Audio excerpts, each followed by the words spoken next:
Hello, this is Stephen Herreid from the Stephen Herreid Show by Catholic Vote, and the Pope has just issued a new apostolic exhortation, and boy, are some of my least favorite people really running with it. Now, just to be clear up front, I'm not criticizing the papal exhortation. I haven't read it, okay?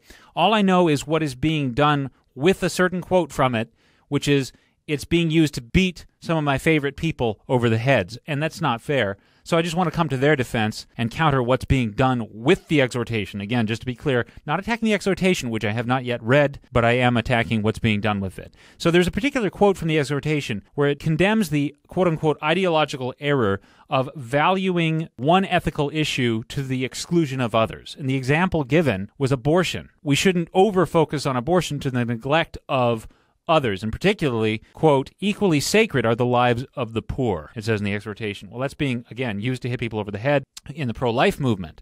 Okay, but here's the thing. Of course, the human dignity of the poor is the same as the human dignity of the unborn. The lives of the poor are just as valuable as the lives of the unborn. And as I recently said on Twitter, as soon as the Supreme Court legalizes the quote-unquote right to kill poor people, I'll advocate for the poor just as strongly as I now advocate for the unborn. See, it's a question of which one is more urgently under attack and in need of defense. And of course, pro-lifers are advocating for the unborn because of their human dignity. And they would do the same for the poor if they were just as much under threat. But they're not as much under threat. And imagine if they were, all right? This is the context. Let me just paint you a little picture. Imagine if we did live in a world where the poor faced anywhere near the level of dehumanizing hostility as the unborn currently face in this real-world situation that we're in right now, which is what motivates the pro-life movement.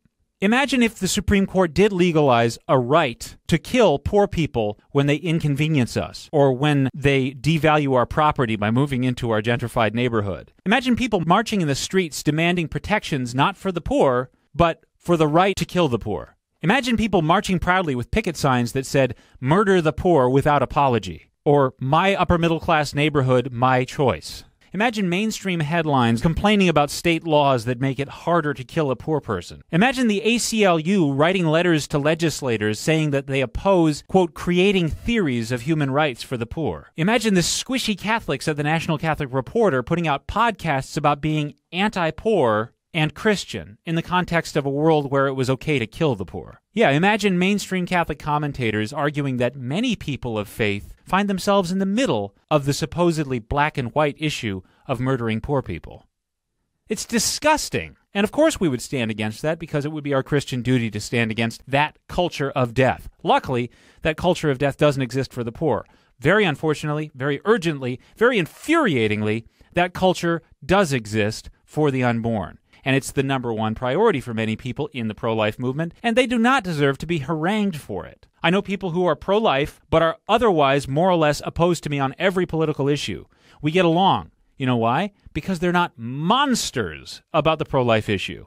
And they don't harangue pro-lifers and say, you're not really pro-life because you disagree with me about the minimum wage, right? Because they're decent people, and they see that despite our differences, at least we can all agree on human dignity and the duty of Christians to defend that human dignity, especially where it's most under threat. So stop haranguing the pro-life movement, all right? Find common ground, sure, right? Try to convince pro-lifers to agree with you about minimum wage or about foreign policy or any other issue. Try to get them to agree with you. But don't play emotional blackmail by saying that they value the human dignity of the unborn to the exclusion of the human dignity of other people who are much less urgently under threat. Just quit it with that manipulative garbage. Again, I'm Stephen Herreid, and this is the Stephen Herreid Show. The show that's so good that almost every bad person hates it.